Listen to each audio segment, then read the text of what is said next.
قصتنا اليوم عن طفلة اسمها هايدي بتروح الجبال الألب السويسرية حتى تعيش ويا جدها. خالتها حصل الشغل بفرانكفورت وما تقدر تاخذ هايدي وياها، لهذا تجاهلت تحذيرات الجيران عن الجد اللي كانوا يقولون عنه انه هو منعزل ويمكن خطير. وبالطريق للجبل هايدي شالت حذائها وفستانها حتى تركض، لان كانت تفضل حرية الحركة على الأناقة. أول ما شافهم الجد واصلين عصب وطرد وقال انه هو ما يريد يهتم بالبنية. خالتها ظهرت انها راح تمشي ويا الطفله، بس بالحقيقه اخذت هايدي ورا البيت وقالت لها تبقى بمكانها، وركضت وهربت. الجد انتبه لهالشيء وصاح على خالتها، بس هايدي قالت له انه هي هم تريدني، ولانه رفض يتقبل وجودها بحياته دخل بيته وسد الباب. فهايدي قررت تنام بالحظيره ويا الحيوانات. ثاني يوم الجد انطى هايدي حليب ماعز على الريوق، وبعدين اخذها للكنيسه. القس فحصها وقال انه صحتها قويه وسليمه، واعتبر انه من واجب الجد انه يهتم ببنيه من دمه. بس لأن الجد ما غير رأيه، القس قال له بعد 3 أيام راح أروح المدينة الجديدة وأقدر آخذ هايدي وياي حتى أشوف إذا أكو فلاح يحتاجها. هايدي سألت إذا لازم تنام بالحظيرة مرة ثانية. الجد قال لها إنه تقدر تنام وين ما تريد.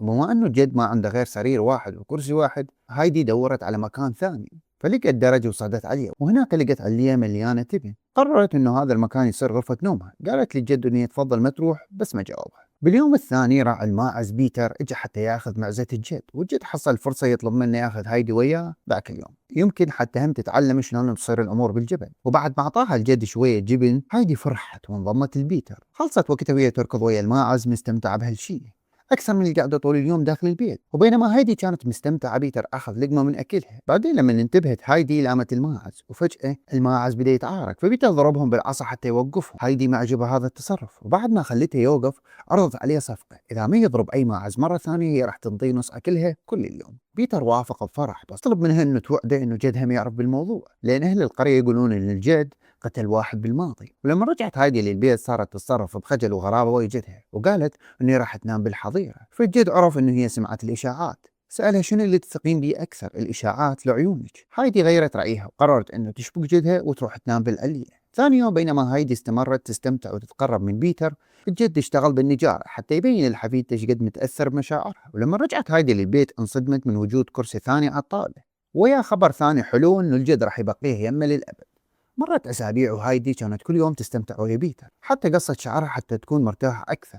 بيوم من الأيام بيتر قال لها إنه ما راح يجي بعد كم شهر لين راح يروح للمدرسة، ولهذا ما راح يشوفون بعض إلا بالربيع، بس لازم تزوره ببيته بين فترة وفترة. هايدي رادت تروح للمدرسة هي هم، وكل ما ينزلون للقرية الجيران يذكرون جدها إنه هاي طفلة ولازم تتعلم، بس الجد يرفض وقال لهم إنه من يجي الشتاء هايدي ما راح تقدر تنزل من الجبل حتى تداوم. وبعدها صارت الأمور مملة لما بدأ ينزل الثلج. الجد نحت لها عصفور صغير حتى يحسن نفسيتها، بس هذا ما فاد هواية، فحاول يسوي لها زلاجة وهالمرة نجح. صاروا الاثنين يستمتعون وهم يزحلقون بها بالجبل.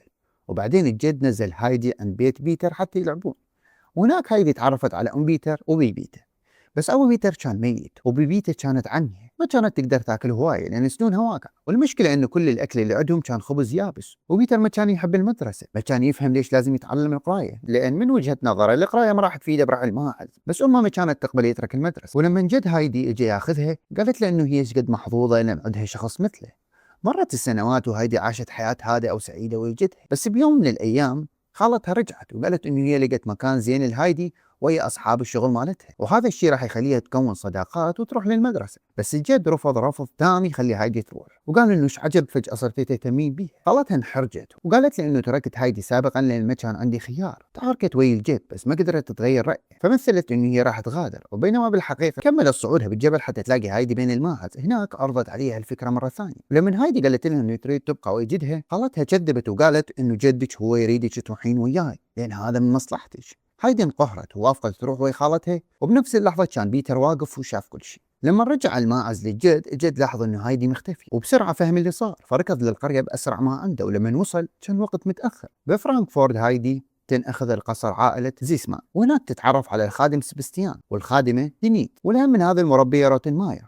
هاي السيدة ما كانت فرحانة بوجود هايدي لأن تشوفها طفلة بريئة وما عندها أي ذوق أو تهذيب، بس خالتها تذكرها إنه هذا بالضبط اللي هم طلبوه، طفلة بعمر معين غير مدللة. هايدي التقت بكلارا اللي ما تقدر تمشي وتقعد على كرسي متحرك، والبنتين بسرعة انسجموا. حتى لما هايدي بالغلط دفعت كرسي كلارا كذبت حتى تحميها وقالت للمربية إنه هذا الغلط صار منها. كان اكو هواية أشياء لازم هايدي تتعلمها حتى تنقبل كرفيقة لكلارا. غسلوها لبسوها بملابس حلوة، وعلموها أدب الأكل ومنعوها من الركض داخل البيت أو رفع صوتها، وكان لازمهم تاخذ دروس ويا كلارا. وفاجأت الكل لما اعترفت إن هي ما تعرف تقرأ. المربية أرادت تتخلص منها بس ما كانت تقدر تسوي هذا إلا بعد ما يرجع أبو كلارا من سفره.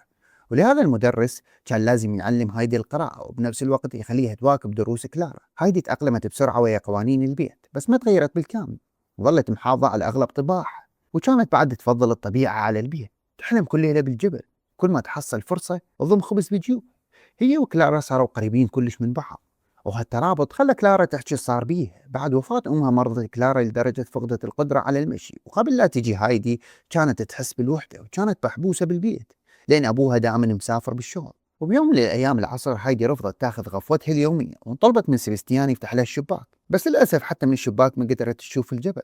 فسبستيان وضح لها أنه حتى تشوف الجبل من هناك لازم تطلع للبرج العالي مال المدينة. بعدها هايدي هربت كلارا من البيت وطلعتها تمشي بالمدينة لأن كلارا ما كان مسموح لها تطلع أبد. ولما وصلوا للبرج كلارا ظلت عند الباب بينما هايدي طلعت لأعلى مكان ممكن، بس انصدمت مرة ثانية. حتى من فوق ما قدرت تشوف الجبل. كلارا كانت متوترة شوية وهي وحدها، بس مزاجها تحسن لما شافت واحد يبيع بزازين صغار وقررت تشتريهم كلهم. لما رجعوا للبيت المربية انهارت من الخوف لما ما لقت البنات، وطلعت كل الخدم يدورون عليهم. اللي لقاهم بالنهاية كان سبستيان، ولحسن الحظ كلارا كانت مغطية البزازين بالبطانية. ومن رجعوا المربية حاولت توبخهم، بس اللي صار بيها انه قامت تتعاطس بشكل هستيري بسبب الحساسية اللي عندها. وفجأة البزازين قمزوا من حضن كلارا وخوفوا المربية لدرجة انه هي صعدت على الأثاث وخلت الكل يضحك عليه. بعدها بالعشاء كعقوبة ما خلوا هايدي تاكل، وبالعكس خلوها توقف بزاوية الغرفة ويوجهها للحائط طول فترة الأكل. المربية قالت إذا هذا الشيء تكرر مرة ثانية راح تدزها للقبو والفيران. هايدي ما كانت مستعدة تتحمل هذا، ولهذا بعد العشاء جمعت كل قطع الخبز اللي كانت ضامتها حتى تنطيها لجد بيتها وحاولت تهرب.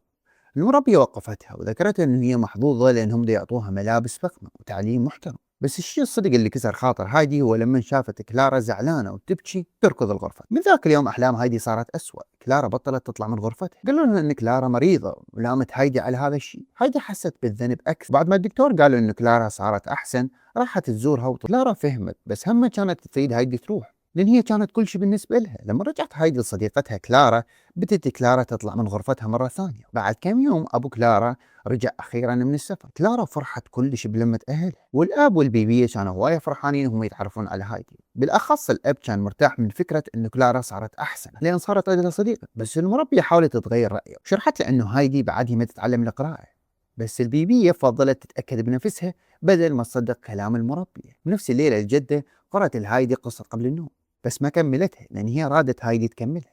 هايدي اعترفت إن هي ما تعرف تقرأ لأن بيتر قال لها إنه القراية ما لها فائدة، وجاوبتها البيبية إنه مو كل شيء تسمعه لازم تصدقه. وبما إنه هايدي كانت تحب القصص ومتحمسة تعرف شلون تنتهي هاي القصة، وافقت إنه تبذل جهد أكثر وتتدرب أكثر. وباليوم الثاني الجدة قالت لابنها إنه هايدي إنسانة رائعة وتقدر تتعلم القراية إذا حصلت التشجيع الصح. بس هي كانت تقدر تشوف إن البنية مو سعيدة لأن هذا البيت يناقض كل طبيعتها. الأب رفض يخلي هايدي تروح لأن كانت تسعد كلارا، بس الجدة وضحت له إنه بالحقيقة يريدها تبقى لأن هي تخفف عنها شعور الذنب من ترك كلارا وحدها طول اليوم. وبمرور الوقت صارت أصوات غريبة تتردد بالبيت كل ليلة، ومرات سبستيان كان يلقى الباب الأمامي مفتوح. كل الخدم وحتى المربية توقعوا إنه أكو أشباح بالبيت، بس الأب ما كان يصدق. كل يوم كان يمر هايدي كانت تتدرب أكثر على قراية بالكتاب اللي عافتها لها الجدة، وبالنهاية قدرت تقرأ القصة كلها. المدرس أخذ كل الفضل لنفسه، والبيبية قررت أنه هذا الشيء يثبت أنه هايدي صارت مؤهلة تبقى بالبيت بشكل دائم. وهذا الشيء فرح كلارا كلش، بس هايدي انزعجت وصارت كل ليلة تبكي قبل لا تنام. وبوحدة من الليالي بعد ما البيبية رجعت البيت كان الأب يلعب شطرنج ويا الدكتور، وفجأة سمع أصوات اللي الخدم كانوا محذرينه منها. شال بندقيته وكان مفكر أنه اكو حرامي بالبيت، بس اللي طلع بالنهاية أنه هايدي تمشي وهي نايمة. كانت كل ليلة تنزل تفتح الباب وتبقى تباوع على المنظر، بعدين ترجع لغرفتها وتنام على طرف السرير مثل ما كانت تنام ويا الماعز. ولما الدكتور فحصها ولقاها ترجف من البرد، الأب فتح الخزانة حتى يطلع بطانية، وهناك لقى كمية كبيرة من قطع الخبز اللي كانت هايدي ضامتها. بعدها هايدي فزت، ولما سألها الدكتور إذا بيها ألم شرحت له إنه صدرها يوجعها. وبعدها الدكتور حكى ويا الأب على انفراد ووضح له إنه هايدي مريضة من شدة الحنين للبيت وأعصابها تعبانة ولهذا لازم ترجع. بالبداية الأب رفض، بس بعدين ظل الليل كله يفكر باللي صار لزوجته. بالصبح لما كلارا سألته عن الشبح أبوها شرح لها اللي صار كان بسبب مشي هايدي وهي نايمة لأن هي تعاني ولهذا راح يرجعوها للبيت. كلارا انقهرت كلش من هالخبر وسوت نوبة غضب وصارت تصيح. هايدي فرحت لما سمعت إن هي راح ترجع للبيت، راح ترجع لجدها، بس هم كانت قلقة على كلارا. حاولت تحكي وياها بس كلارا ما فتحت الباب. لما اجى وقت السفر الخدم جهزوا لها سلة مليانة خبز وأكل ثاني حتى تاخذه وياها للجبل. هايدي انطت الأب العصفور الخشبي مالتها حتى يوصله لكلارا، وخليتها يوعدها ان يوم من الايام راح تزورها. وبعد ما غادرت هايدي مربية قالت ان هم اخيرا راح يعيشون بسلام، بس الحظ عاندهم بسرعه. اول ما وصلت هايدي للقريه اول شيء سوتها هي نزعت حداها والتقت ببيتها، مرت على بيتهم حتى تسلم وتنطيه الاكل، وبعدين رضت الفوق للجبل. بعد ما نزعت الفستان الفخم مالتها اخيرا التقت بجدها. هايدي رجعت بسهوله لروتينها القديم وصارت تقضي ايام تركض بين الجبل والماعز وهي بيتها. بس بعد كانت اكو شويه تغيرات. اخيرا انسمح لها تروح للمدرسه، لهذا بالشتاء كانت هي وجدها ويا الماعزين يزنون البيت بالقريه. مدرسها الجديد كان اشد من مدرس كلارا، ومرات كان اكو عقاب جسدي على سوء التصرف، وزملاء الصف يضحكون عليه لما اعترفت انه هي تريد تصير كاتبه من تكبر، بس على الاقل كانت شاطره بدراستها بعكس بيتر اللي بعده يعاني بالقراءه. وحتى لما هايدي تحاول تساعده كل الاشياء الحلوه اللي كانت تصير وياها هذه كانت تكتبها برسالة لكلارا وتقول إنه أنا هم اشتاقت لها هواية وإن هي لازم تجي تزورها. ولما وصلت الرسائل لكلارا حست بالذنب لأن هي حتى ما ودعتها بشكل صحيح. البيبي قررت إنه تجمع مجموعة من الختم وصعدوا كلارا للجبل. وبينما البنتين اجتمعوا فرح كلش كبير، بيبية كلارا وجد هايدي قعدوا سوا وسألتها إذا كلارا تقدر تبقى كم يوم. عرضت تدفع مبلغ معين بس الجد رفض قبل بقاها بس بدون مقابل، قال انه كلارا ضيف وهسه صار دور هايدي تعلم صديقتها عن حياة الجبل. كلارا بدأت تلبس ملابس بسيطة وتاكل بدون أدوات، والبنتين صاروا يقضون كل وقتهم ويا بعض، وهذا الشيء خلى بيتر يغار كلش وصار يرفض يشاركهم نشاطاتهم لما هايدي تعزمه، وراح يرعى وحده لأن كلارا ما تقدر تطلع لفوق بالكرسي المتحرك وهايدي كانت تريد تبقى وحدها. وبيوم من الأيام بيتر وصل قبل لا يقدم البنات، لقى الكرسي المتحرك برا البيت، أخذ الكرسي ودفعه من فوق الجرف وبعدين هرب ويا الماعز. أول ما العائلة انتبهت إنه الكرسي مختفي الجد خمن فورا من اللي سواه، فشال كلارا على ظهره وهو وهايدي مشوا بالطريق المعتاد مال الماعز.